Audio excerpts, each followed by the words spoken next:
Hello everybody, welcome to another day of class.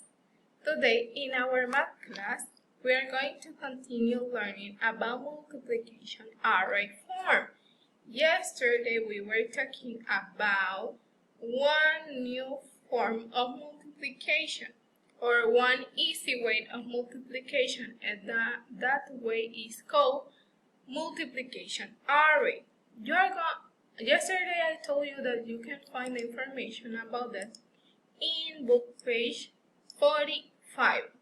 In your book, page 45, you can find information. So an array is a way of illustrating multiplication. So today we are going to continue with some exercises about multiplication array. Yesterday we were working with some of them. Today we are going to continue doing the same as yesterday, but with another objects. Today we are going to work with this one. Those that I have here are cell phones or calculators, the ones that you can use. Also here I have some glasses with straws, some spoons, and some watches. So, what you are going to do first is to write the amount of rows that you have. The amount of rows. So we're going to count from left to the right. Or to the right. From the right to the left. It is fine.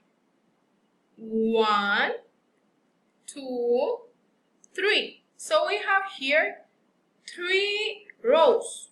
1, 2, 3. So we are going to write number 3 here in the first place. Then we are going to count the amount of objects that we have in each one of the rows. So we have 1,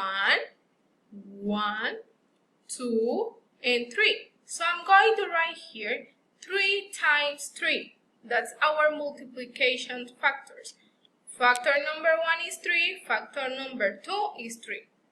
So, after you finish to that, now we're going to write the product or the result of our multiplication. And we're going to count 1, 2, 3, 4, 5, 6, 7, 8, 9. So, 3 times 3 is equal to 9. Very good. And you're going to do the same with the glasses, the same with the spoons, and the same with the watches. Here we have, first we're going to count the rows.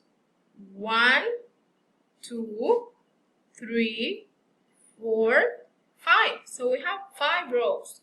And then we're going to count the spoons that we have in each row.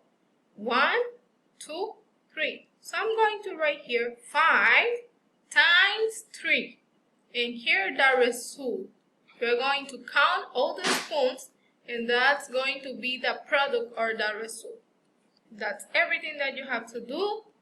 I hope you understood very well this topic. Please keep safe at home. Blessings from the Lord to you and yours. See you until next class.